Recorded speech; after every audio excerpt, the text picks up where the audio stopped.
Bonjour à tous, en guise d'introduction pour le DAF d'aujourd'hui, nous vous présentons toutes nos excuses pour le retard d'enregistrement. En effet, David Maman était très souffrant aujourd'hui et n'a pas pu enregistrer le DAF comme à sa bonne habitude aux aurores.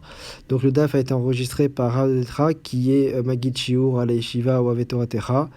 Voilà, bon Shiur et encore toutes nos excuses pour le désagrément causé aujourd'hui.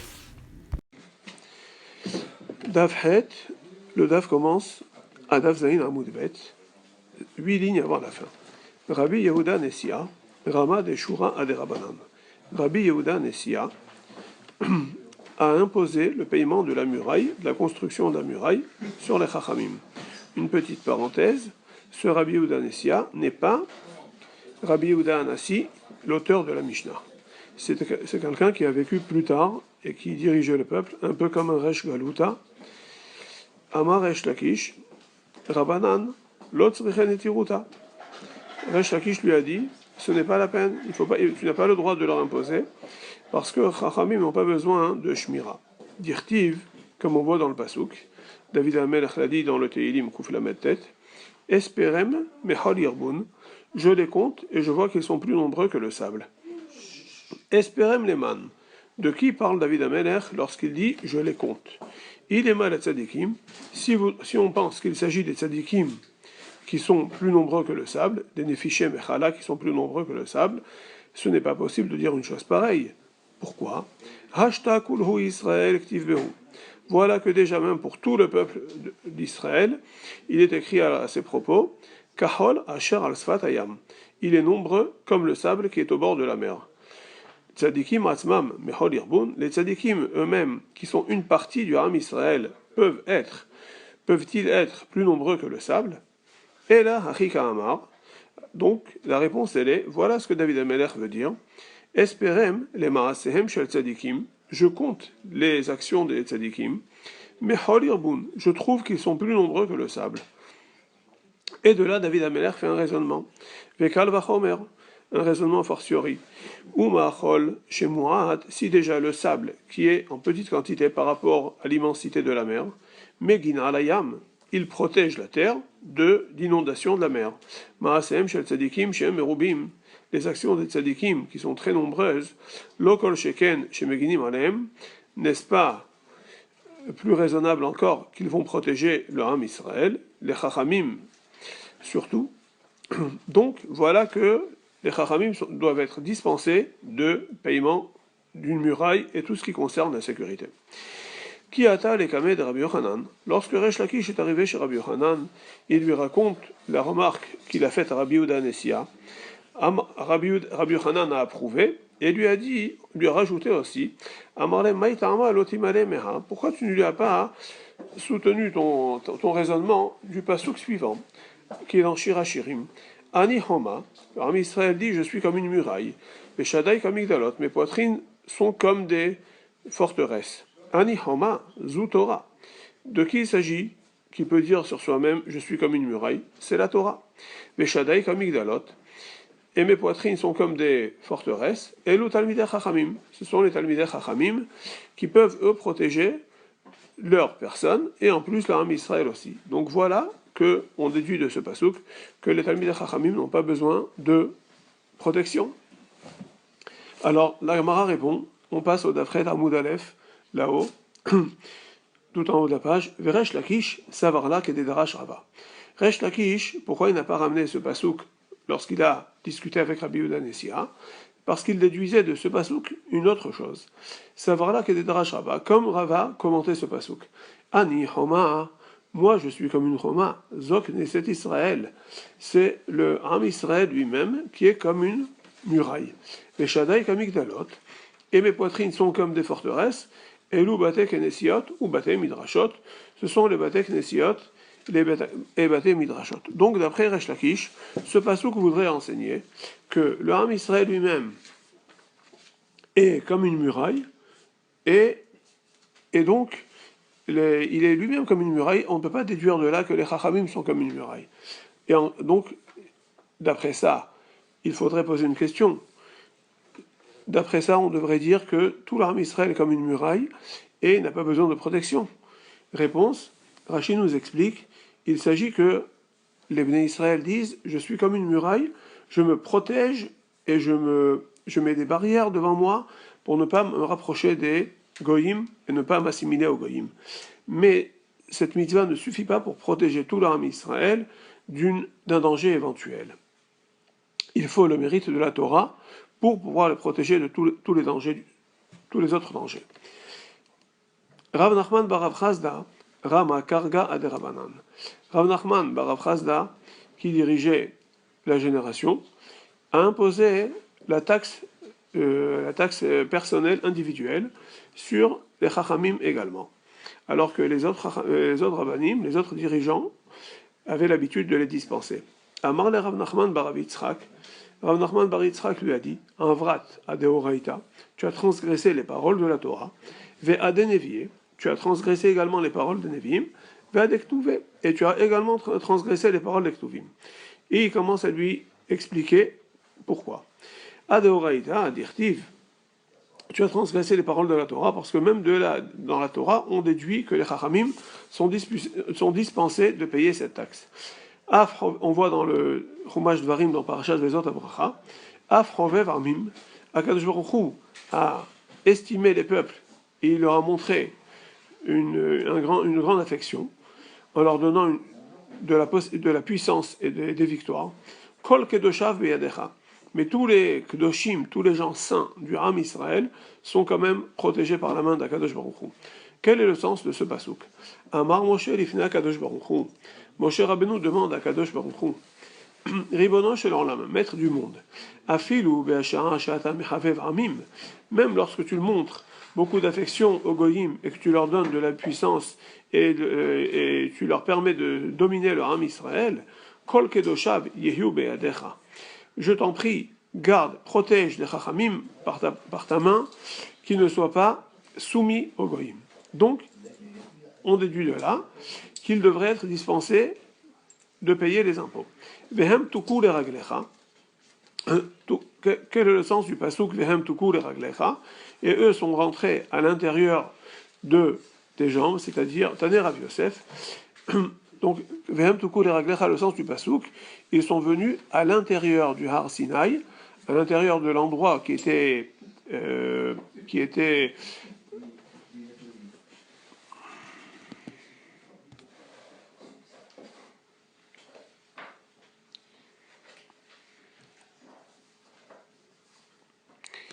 on dit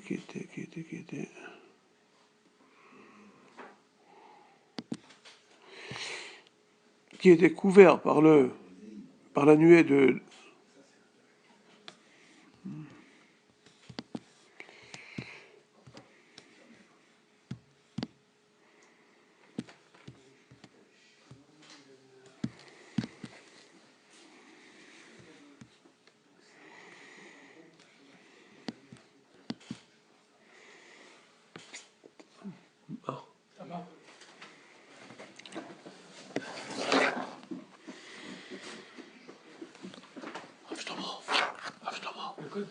j'ai besoin d'ouvrir.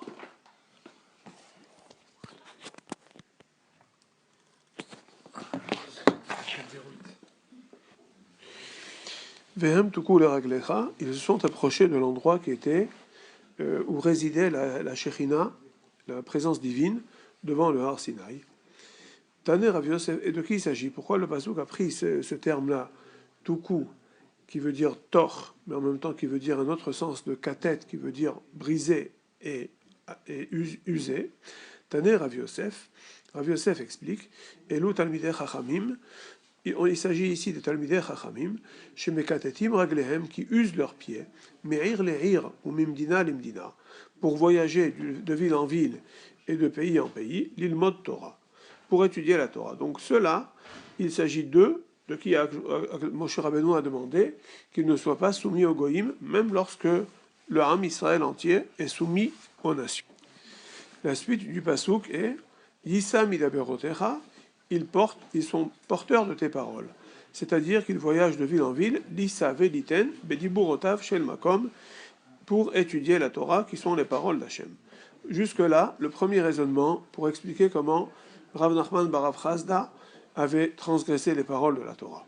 Deuxième raisonnement, il lui explique comment il a transgressé les paroles de Nevi'im.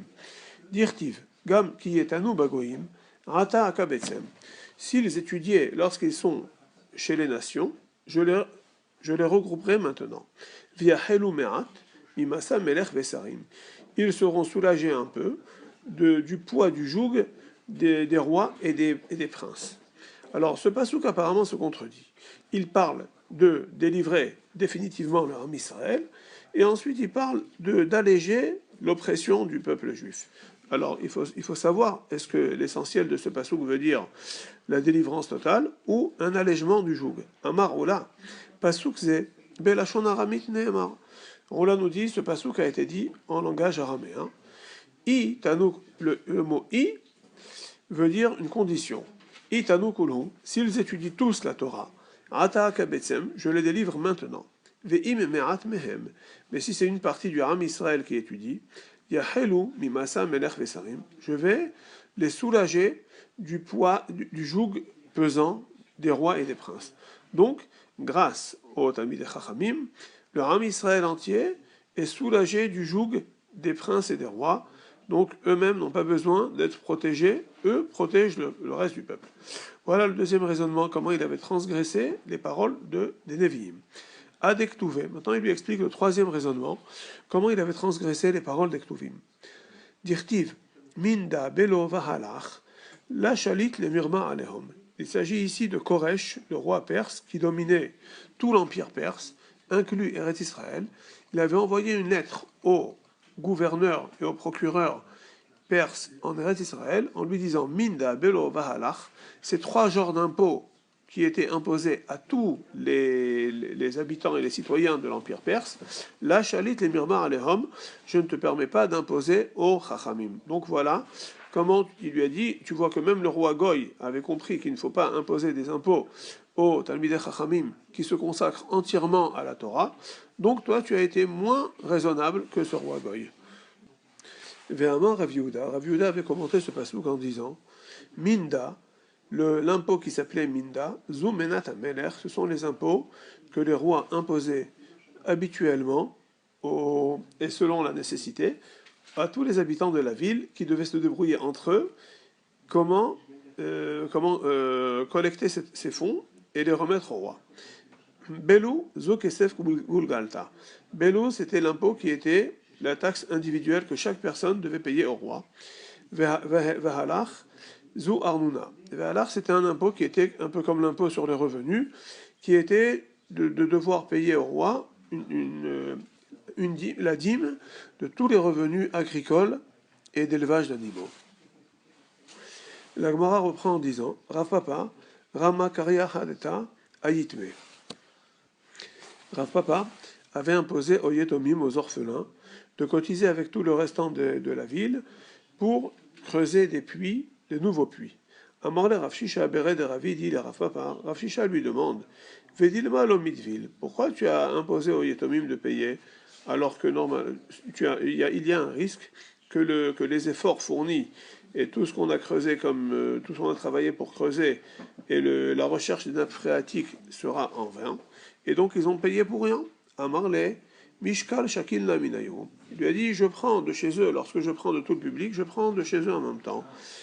C'est le moment de prendre. Et midville. Si on arrive à retrouver de l'eau, alors voilà que c'était en leur faveur aussi que nous avons travaillé, et donc ils doivent payer.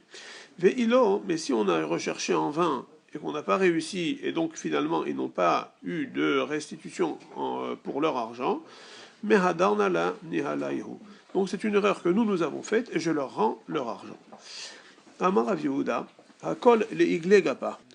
Tout le monde doit cotiser pour placer les portes qui protégeaient la ville. Afilum yatme, même les orphelins. Pourquoi? Parce car eux aussi ont besoin d'être protégés. Aval rabanan, l'autre et tiruta, mais les chachamim ne doivent pas payer cet impôt qui est pour placer les portes qui protègent la ville, car eux n'ont pas besoin de protection, c'est leur Torah les protège. Hakol les karia petaya, tout le monde doit cotiser pour creuser des puits, à filou et rabanan, même les chachamim, car ce n'est pas une protection, il s'agit d'un service, il faut creuser pour trouver de l'eau, et donc les chachamim, puisqu'ils utilisent eux aussi l'eau de la ville, ils ont besoin de cotiser. Velo Amran, et là, Delo Nafke Beachlouza. Mais ça, c'est à condition que l'impôt se payait avec de l'argent, et non pas que les gens venaient travailler eux-mêmes. Delo Nafke Beachlouza, c'est-à-dire qu'ils ne sortent pas avec tous les gens de la ville pour travailler. Aval Nafke Beachlouza, mais si c'est une ville dans laquelle on demande aux citoyens de venir creuser eux-mêmes, alors là, les Chachamim sont dispensés.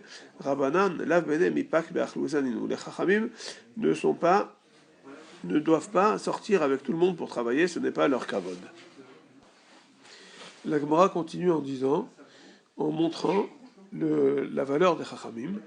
Rabbi Patach Otzarot Bishne Batzoret. Rabbi Yehuda Anassi, qui était Rabbeinu Akadosh, l'auteur de la Mishnah, lorsqu'il y a eu des années de sécheresse, il a ouvert ses trésors pour pouvoir nourrir tous les citoyens, tout le monde. Amar Ikansu Barale Mikra, il a dit, j'invite à venir chez moi pour être nourri tous ceux qui ont étudié ne serait-ce qu'une partie de la Torah. Barale Mikra, que ce soit ceux qui ont étudié que du Chumash, Barale Mishnah, ou alors ceux qui ont étudié que de la Mishnah, Barale Gemara, ceux qui ont étudié que de la Gemara, Barale Halacha, ceux qui ne connaissent que les Halachot, Barale Haggadah, même ceux qui connaissent que de la Haggadah, qui sont les commentaires sur le Chumash. Aval Rameh Haaretz, Alikansu, mais les Rameh Haaretz, je ne les veux pas.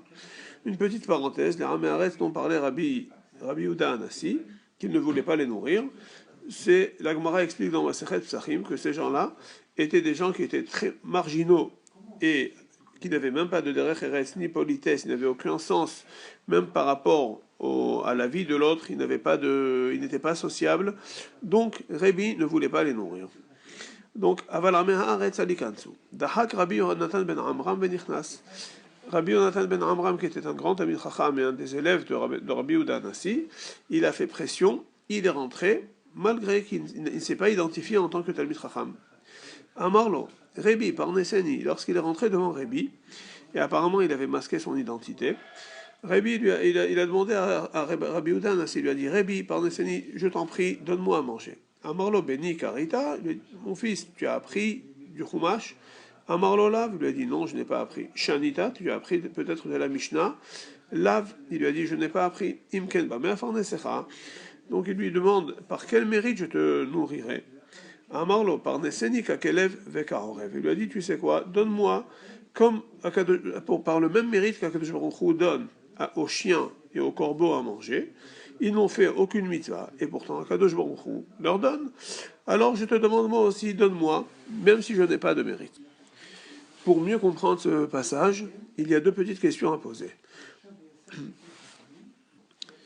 Comment est-ce possible que Rabbi Yehuda Anassi ne voulait pas que les Rameh Haaretz rentrent chez lui pour se faire nourrir?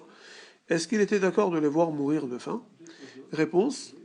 Première réponse qu'il y a, c'est que les Chachamim, il les nourrissait gratuitement, et les Rameh Haaretz, il était prêt à les nourrir, mais que sous paiement. Et Rabbi Yonatan ben Amram, ça ne lui a pas plu, parce qu'il a dit, il y a peut-être des gens qui sont gênés de venir demander, qui n'ont peut-être pas d'argent, qui sont gênés de venir demander de l'aumône, alors ils risquent de mourir de faim. Donc il voulait que Rabbi, s'il avait la possibilité, qu'il donne de la nourriture à tout le monde. Deuxième réponse, c'est que Rabbi Yehuda Anassi voyait qu'il n'avait pas assez de quoi nourrir tout le monde. Donc il a dit, de toute façon, je ne peux pas nourrir tout le monde, donc je vais plutôt choisir les Talmidei Chachamim. Deuxième question qu'il faut comprendre, pourquoi Rabbi Yonatan ben Amram, lorsqu'il a demandé à Rabbi de le nourrir sans aucun mérite, il lui a dit, nourris-moi comme les chiens et les corbeaux. Pourquoi il a choisi ces deux animaux? Réponse, on voit que à deux périodes dans l'histoire, il y a des animaux qui ont été remarquablement, ils ont fait preuve de capacité remarquable qu'on a gardé en histoire chez l'Armée Israël. C'est les corbeaux les premiers, ce sont les chiens en Mitzraïm, les chiens en Égypte. Lorsque les Béné Israël sont sortis de Mitzraïm, les chiens n'ont pas aboyé, ils ont montré avec ça que l'événement était miraculeux. Et cela a beaucoup encouragé les Béné Israël. Et pour cela, la Torah, elle a dit, il faut, lorsqu'on a de la viande qui n'était pas cachère, c'est une mitzvah de la donner en récompense aux chiens. Deuxième espèce d'animaux qui a fait un geste remarquable, ce sont les corbeaux. Pendant des milliers d'années, l'existence des corbeaux était remise en question. Lorsqu'Eliyahu Hanavi s'est enfui de Achav qui tuait tous les Nevi'im, et il s'est caché dans une grotte. Qui lui a amené à manger? C'était les corbeaux. Et donc, Rabbi Yonatan ben Amram disait à Rabbeinu Akadosh, tu vois que ces deux espèces, Akadosh Baruch Hu les a nourries pendant des milliers d'années sans aucun mérite. Tout ça parce que dans le futur, devait venir d'eux des descendants qui allaient faire du bien. Alors, même si je suis un Maharetz, tu peux me nourrir parce que peut-être de moi sortira quelqu'un qui fera du bien. Et ce raisonnement, Rébi l'a compris, et c'est pour ça qu'il a finalement permis à tout le monde de rentrer chez lui pour être nourri gratuitement. Alors, l'Agmara enchaîne en disant, lorsque Rabbi Yonatan ben Amram est sorti de chez Rébi, Rébi avait du tsar d'avoir nourri un Hamaretz. Batar de Nafak, lorsqu'il est sorti, Yativ Rébi vekamitztaer, Rébi avait de la peine, ve'amar oilish natati pitil Hamaretz, malheur à moi, j'ai donné du pain à un Hamaretz pour rien.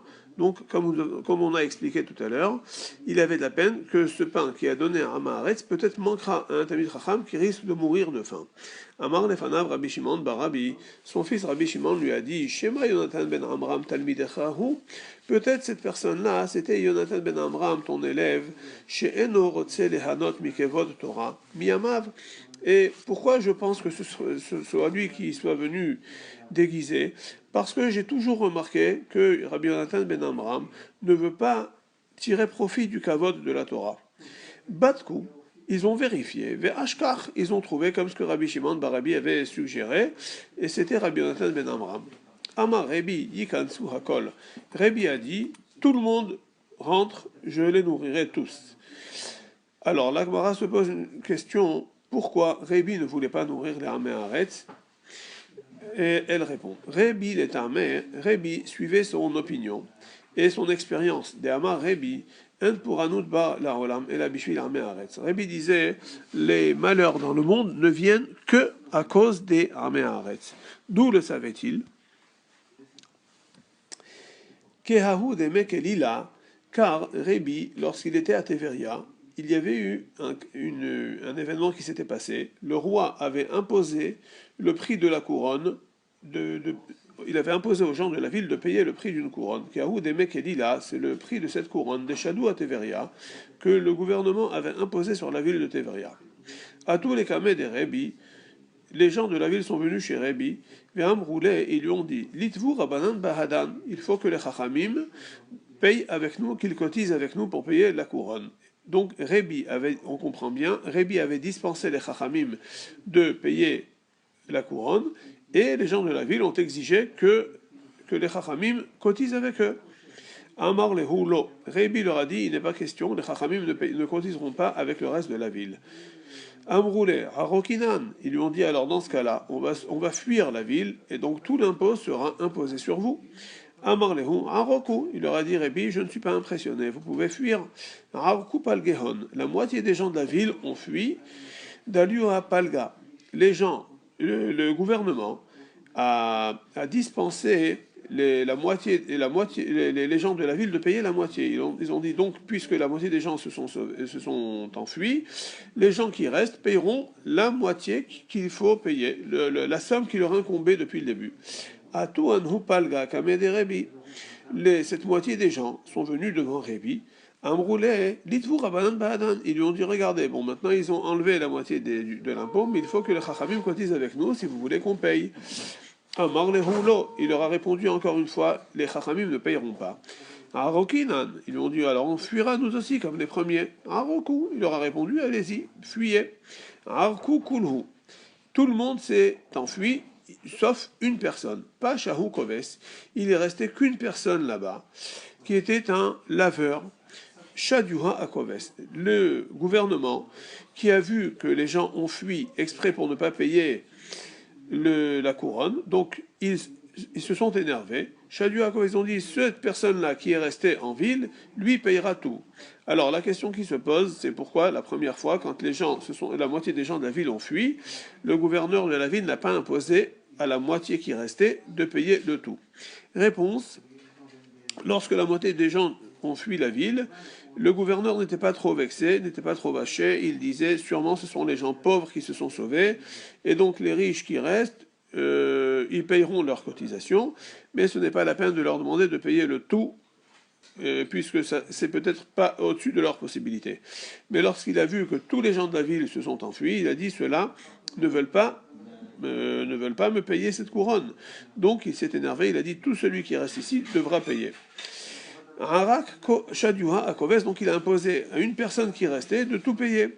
Arak Koves. Alors qu'est-ce qui s'est passé finalement? Ce Koves-là, ce laveur, s'est enfui lui aussi.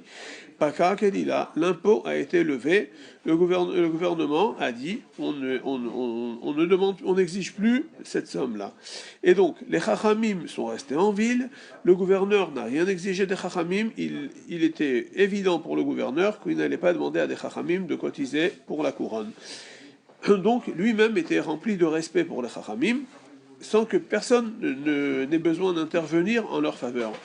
Alors, Amar Rebi, lorsque Rebi a vu cette chose-là, il a dit, vous constatez vous-même, Reitem, chien pour Anout Bala, vous voyez vous-même que les malheurs ne viennent que à cause des Ameh Haaretz. Donc, les Chachamim sont dispensés de payer.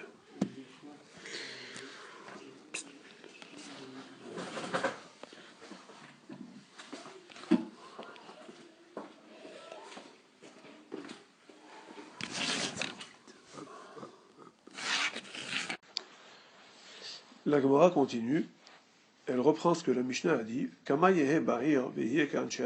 Combien de temps la personne aurait résidé dans la ville pour être considérée comme les habitants de la ville et cotiser aux charges municipales? Yudbet Chodesh, 12 mois suffisent pour être engagé et être obligé de payer les cotisations de la ville. La Gemara soulève une contradiction avec un autre endroit. Urmini, cela contredit une braïta que nous avons appris. Hahameret vehagamelet, c'est-à-dire une diligence formée de chameliers ou d'âniers. Haroveret mimakom le makom, qui passait d'un endroit à l'autre. Velana betocha, et qui a résidé dans la ville qui s'appelle Ir Hanidahat. Ir Hanidahat, c'est la ville qui aurait été entraînée par incitation à servir la Avodazara. Elle aussi s'est laissée entraîner à devenir idolâtre comme les gens de la ville. Hen biskila, eux seront chayavim skila, donc ils seront lapidés. Umamonan palet, et leur argent sera sauvé, il sera donné à leur héritier. Veim nishtahu sham shloshim yom. Mais s'ils ont habité là-bas pendant 30 jours, bien que c'était provisoire, puisque nous savons qu'ils allaient repartir de là-bas, hen besaïf, ils ont la même peine que les gens de la ville de Ir Hanidachat, ils seront tués besaïf au fil de l'épée. Umamonan aved, et leur argent sera perdu, il sera brûlé et détruit. Alors, donc voilà que avec 30 jours qu'une personne aurait habité dans une ville, il est considéré comme les gens de la ville, puisqu'on voit que des passagers qui passent dans la ville qui est appelée Ir Hanidahat, qui doit être détruite, après avoir résidé 30 jours, ils sont jugés tout juste comme les gens de cette ville. Donc, pourquoi dans la Mishnah on a demandé Yudbet Chodesh 12 mois pour être considéré comme un citoyen de la ville? La Gemara nous répond, Amarava Lokashia, Rava nous dit, ce n'est pas une contradiction. Ha livne mata, ha leyatuve mata. Ce qu'on a vu 30 jours, c'est déjà pour être considéré comme quelqu'un qui plus ou moins habiterait dans la ville. Mais pour être engagé et qu'on nous exige à payer les charges de la ville, ça, il faut 12 mois. Allez, mais ça, c'est pour qu'on nous impose de payer les charges de la ville, les Atuvemata, pour aménager la ville, il faut 12 mois. Kedetania, comme on voit dans la Braïta, qu'il y a une différence entre Anshe Ha'ir, les gens de la ville, ou bien Yoshve Ha'ir, qui sont les résidents de la ville. Kedetania, Hamudar Hana'a me Anshe Ha'ir, quelqu'un qui aurait prononcé un vœu, il aurait interdit sur lui tout profit des gens de la ville. Alors, de qui est considéré comme les gens de la ville? Kol Shenishta Hesham Shnem Asar Chodesh, si quelqu'un habitait là-bas pendant 12 mois, Asur lehenot mimenu, c'est interdit de tirer profit de lui. Bahot mikan, mutar. Mais s'il était là-bas moins de 12 mois, ce serait mutar de tirer profit parce que lorsqu'il a dit je suis noder hana'a, je m'interdis toute hana'a des gens de la ville, alors donc il n'a pas inclus cette personne dans son neder. Mi yoshve ha'ir, mais s'il a dit je m'interdis tout profit des habitants de la ville, kol shenishtahe sham shloshim yom, si une personne habitait là-bas pendant 30 jours, asur lehenot mimenu, c'est interdit de tirer profit de lui. Pahot mikan, mutar lehenot mimenu, mais s'il habitait là-bas moins de 30 jours, c'est mutar de tirer profit de lui. Donc on voit qu'il y a une différence entre des gens de la ville, ce qui est appelé des gens de la ville ou les habitants de la ville. Donc on voit qu'il y a une différence entre Yoshve Ha'ir, les habitants de la ville, ou Ben Ha'ir, quelqu'un qui est résident fixe de la ville. Yoshve Ha'ir, quelqu'un qui est résident provisoire. Il suffit de 30 jours pour être appelé un résident, mais provisoire. Mais Ben Ha'ir, qui veut dire quelqu'un de résident fixe, il faudrait Yud Bet Chodesh, 12 mois, et à ce moment-là, on est tenu de cotiser aux charges de la ville. La Gemara continue à poser la question, mais quand même on a vu autre part qu'il faut moins de 12 mois pour être appelé déjà habitant de la ville. Veratania, pourtant on a appris dans la Braïta, Shloshim Yom, si la personne résidait dans la ville pendant 30 jours, les tamchui, déjà elle a le droit à la soupe populaire si elle était pauvre. Si Shlosha Hodashim, les coupas, si elle habitait 3 mois dans la ville, déjà il a le droit de recevoir de la coupa de tzedaka, bien sûr lorsqu'il est nécessiteux. Shisha Liksut, s'il habitait 6 mois dans la ville, déjà on commence à lui donner aussi des habits. Tisha Likvura, et s'il habitait déjà 9 mois dans la ville, on doit l'enterrer s'il était décédé et qu'il n'avait personne pour s'occuper de lui. Shnem Asar, les passés ha'ir, s'il résidait déjà 12 mois dans la ville, il doit cotiser à payer les poteaux qui étaient là pour sécuriser les portes de la ville, les poteaux qui barricadaient les portes de la ville. Et donc, la Gemara ramène cette braïta qui contient 5 détails dans lesquels on voit que d'être considéré résident de la ville, déjà avec 1 mois, déjà on peut être considéré résident.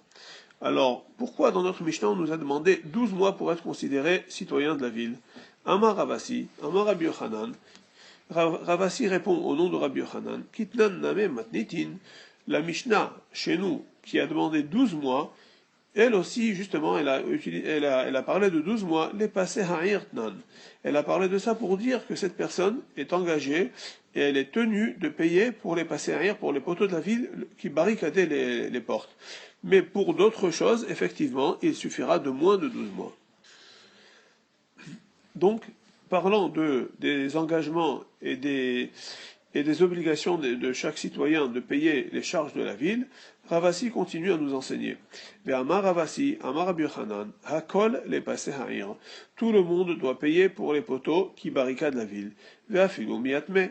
Et même les yetomim, les orphelins, qu'on essaye de dispenser au maximum de toutes sortes de charges, eux aussi doivent payer les poteaux puisqu'ils ont besoin de sécurité. C'est un service duquel ils tirent profit. Aval, Rabanan, lo. Mais les Chachamim ne payent pas ces poteaux-là. Pourquoi? Comme on a déjà appris là-haut, plus haut, des Rabanan, l'autre les Chachamim n'ont pas besoin de surveillance. Amar Rafapa, les Shura.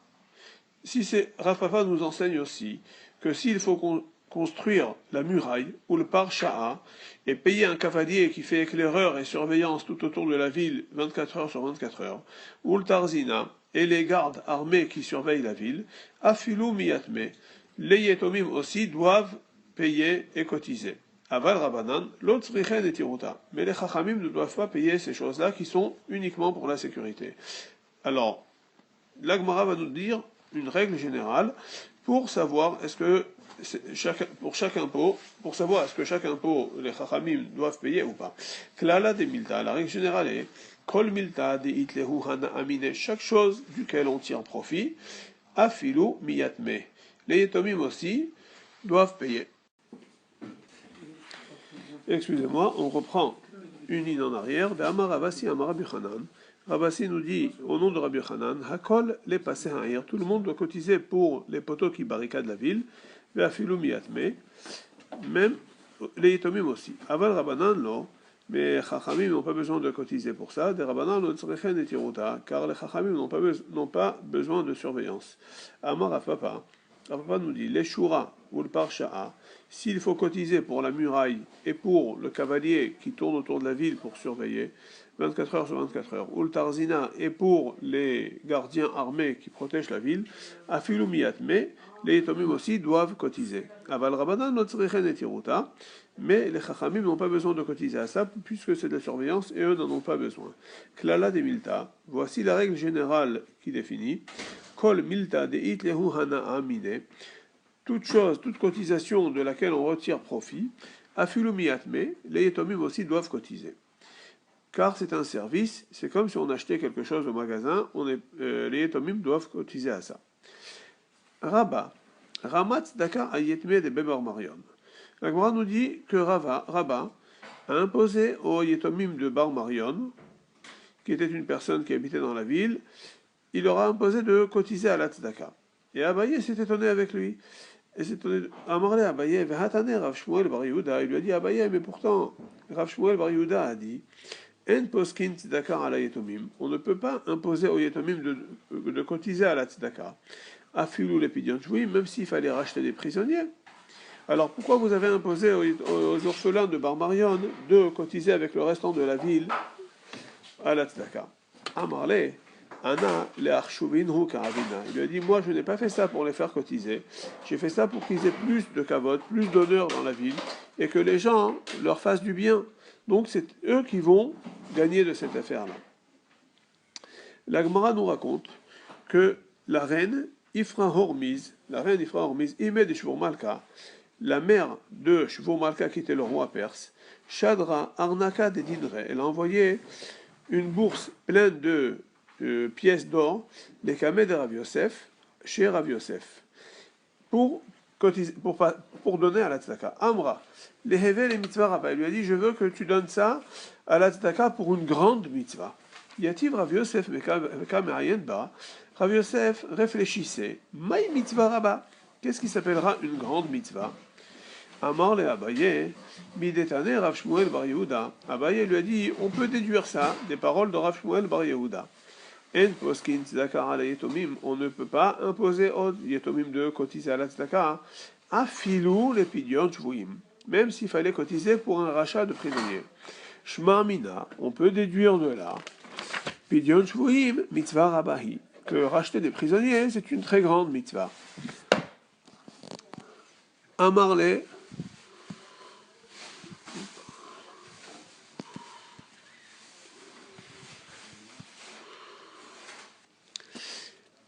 on passe au Hamoud Bet, la première ligne. Amar le Rava le Rabba Bar Mari. Rava demande à Rabba Bar Mari, Mina Hamilta de Amrou Rabbanan. D'où est-ce qu'on déduit ce din-là que Chachamim nous ont enseigné, des Pidion Shvuim Mitzvah Rabahi, que racheter des prisonniers c'est une grande mitzvah. Il voulait retrouver une référence dans le Pasuk, alors il lui répond, Amar le Dirtiv, on a vu dans le Navi, pendant la période qui précédait la destruction du Beth Amikdash. Vehaya ki omru elecha, lorsque les Bnei Israël te demanderont, toi Yirmiya, qui prédisait la destruction de la ville et du Beth Amikdash. Vehaya ki omru elecha, lorsqu'ils te demanderont, Ananetse, où est-ce qu'il faut sortir? Vehamarta alehem, et tu leur diras. La question où est-ce qu'il faut sortir voulait dire quelle solution il y a pour échapper au massacre. Vers Martha Alehem, il lui a dit à Kadosh Baruch Hu de répondre, Kohamar Hashem, ainsi a dit Hashem, Asher la mavet, qu'il n'y avait pas de solution, mais que pour certains il était décrété la mort, va Asher la herev, pour certains il était décrété l'épée, va Asher la ra'av, pour certains la famine était décrétée, va Asher la chevi, et pour certains la captivité était décrétée. Que Hashem nous en préserve. Ve'amar Rabbi Yochanan, et Rabbi Yochanan, lorsqu'il a commenté ce pasuk, il nous a dit, Kol hameu har, mais pasuk, chaque détail qui est plus tardif dans ce pasuk, Kashem mechavero, il est plus dur et plus grave que le précédent. Herev kashem imavet. Mourir par l'épée est plus dur que de mourir naturellement. Iba et imakra, cela on peut le déduire des psukim, viba et imasvara, et c'est aussi un raisonnement logique. Iba et imasvara, on peut l'expliquer logiquement, car haïka minval, vehaïloka minval, celui qui meurt par l'épée, il meurt de manière humiliante. Vehaïloka minval, mais celui qui meurt naturellement ne meurt pas de manière humiliante. Et aussi on peut le déduire du pasuk, car il est écrit Yakar ba'ene Hashem, il est très dur devant Hashem, Hamaftal Chasidav, d'octroyer la mort aux tzadikim. Donc on voit que le mavet, c'est la mort naturelle, est réservée pour les tzadikim. Et pour les rechaim, c'est l'épée. La Gemara continue à expliquer Rahav kashem mecherev. La mort par la famine est plus grave que de mourir par l'épée. Ibaet imasvara. On peut l'expliquer logiquement. Haïka mitztaer, celui qui meurt de famine, il a beaucoup de peine pendant longtemps. Vehaïloka mitztaer, mais celui qui meurt par l'épée, il n'a qu'une seconde de souffrance. Ibaet imakra. Et on peut aussi le déduire du pasuk. Tovim hayu halele herev.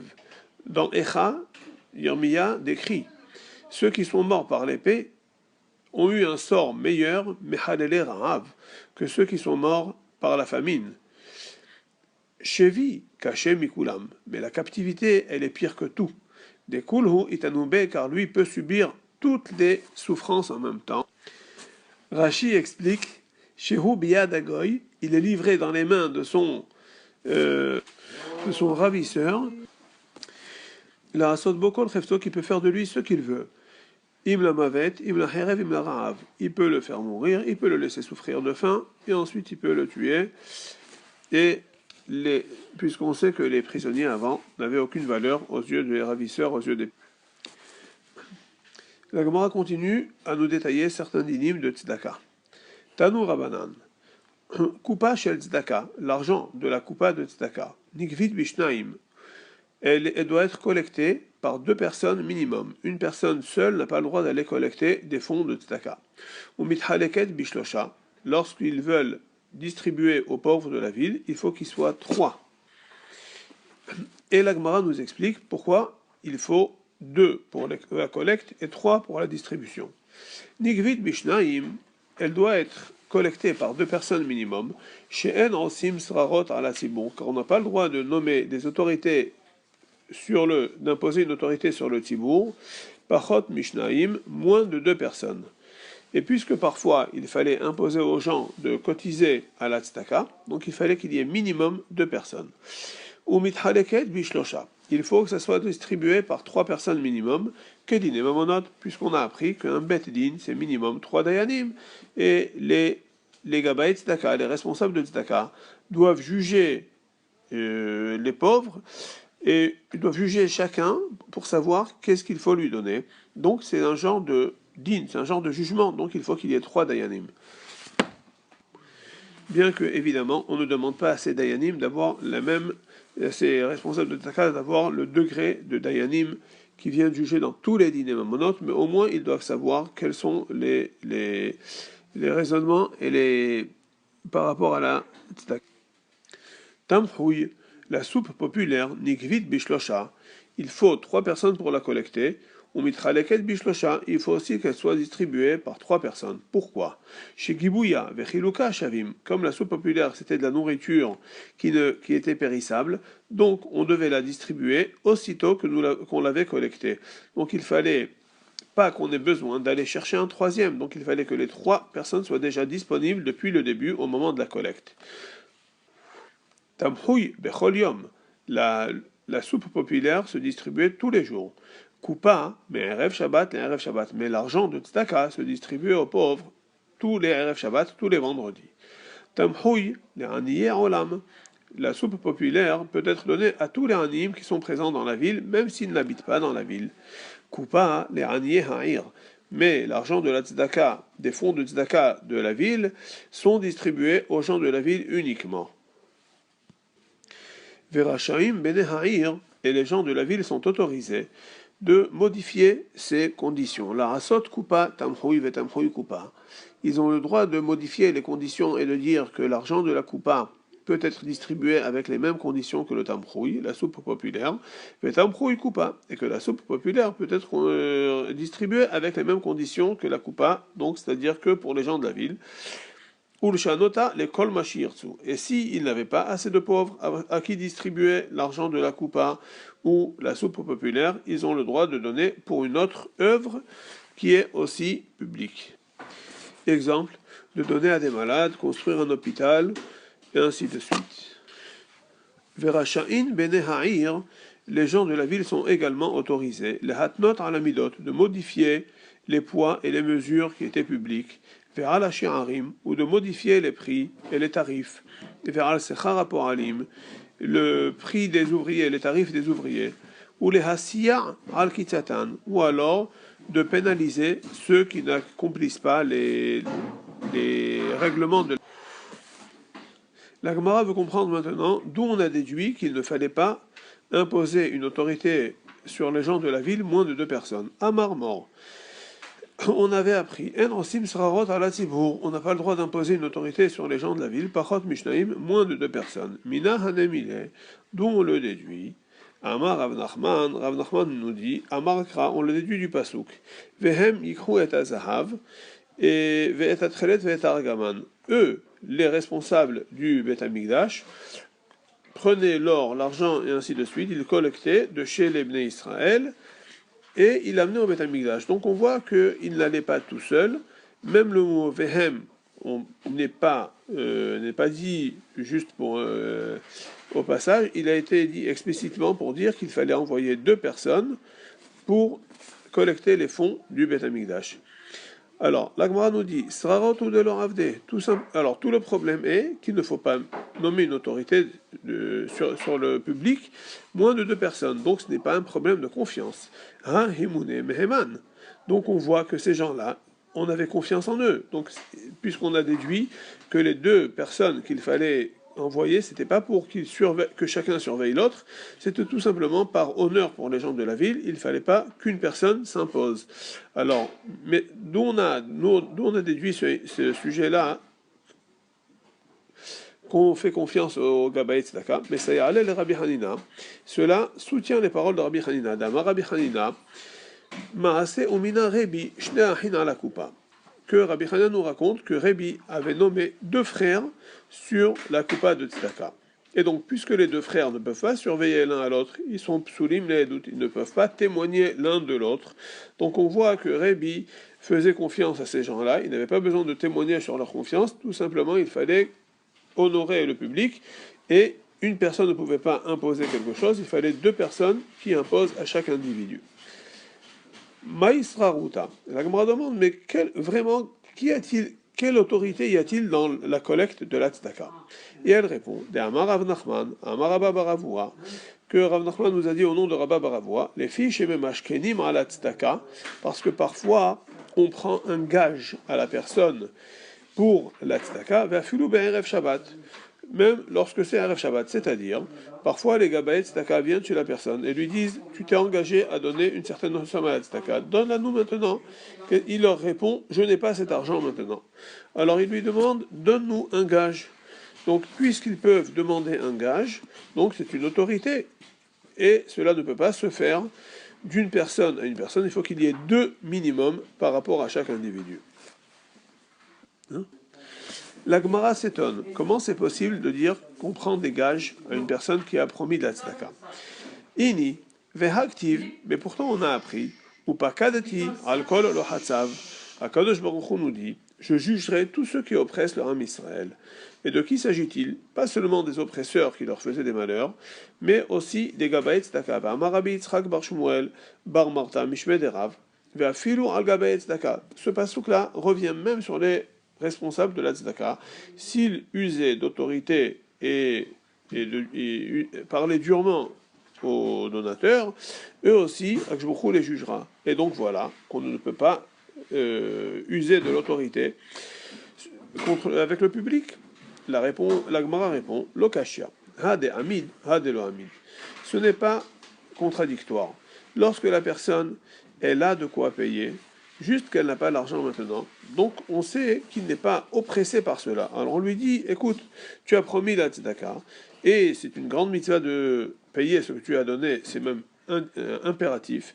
Alors donne-nous maintenant un gage pour ne pas avoir besoin de venir te rappeler à chaque fois. Mais si la personne n'a pas de quoi payer, hadelo amid, lorsqu'il n'a pas de quoi payer, on n'a pas le droit de l'oppresser. Et la Gemara ramène une histoire qui s'est passée pour soutenir ce qu'on a appris maintenant. Qui had et Rava, akfe le Rav Natan Barami. Comme on a vu que Rava avait fait pression sur Rav Natan Barami, veshakil mine arba mea zouzel itzdaka. Il avait pris de chez lui 400 zouz pour la tzedaka. Et donc, on voit que ce n'était pas assourd, ce n'est pas interdit de faire une pression sur quelqu'un lorsqu'on sait qu'il peut. Donc il savait, Rava savait que Rav Natan Barami peut se permettre de payer 400 zouz pour la tzedaka. Il a fait sur lui une pression morale pour qu'il donne cette somme. Bien qu'il n'était pas obligé, il avait sûrement déjà donné largement ce qu'il devait donner. La Gemara continue à parler de l'éloge, en parlant de l'éloge de ceux qui donnent la tzedaka. Et elle nous ramène le pasuk Vehamas kilim yazhiru kezohara rakia. Les gens de morale, les tzadikim, éclaireront comme la clarté du ciel au moment où il y a le soleil. De qui il s'agit? C'est Dayan, chez Dandin Emet Lamito. Il s'agit d'un Dayan qui juge de manière véridique, et ceux qui aident le public à faire des mitzvot. Je reprends cette braïta. Nous avons appris dans la braïta. Les chachamim, yazhiru kezohara rakia. Ils vont éclairer comme la clarté du soleil, comme le ciel qui est lorsqu'il est très éclairé. Ceux qui permettent au public de faire des mitzvot, eux vont éclairer comme des étoiles. Non pas comme la clarté du soleil dans le ciel, mais au moins comme des étoiles. Alors, Elu Gabaet Tzedaka. Cela, il s'agit des Gabaet Tzedaka. Ce sont eux qui permettent au public de faire des mitzvot.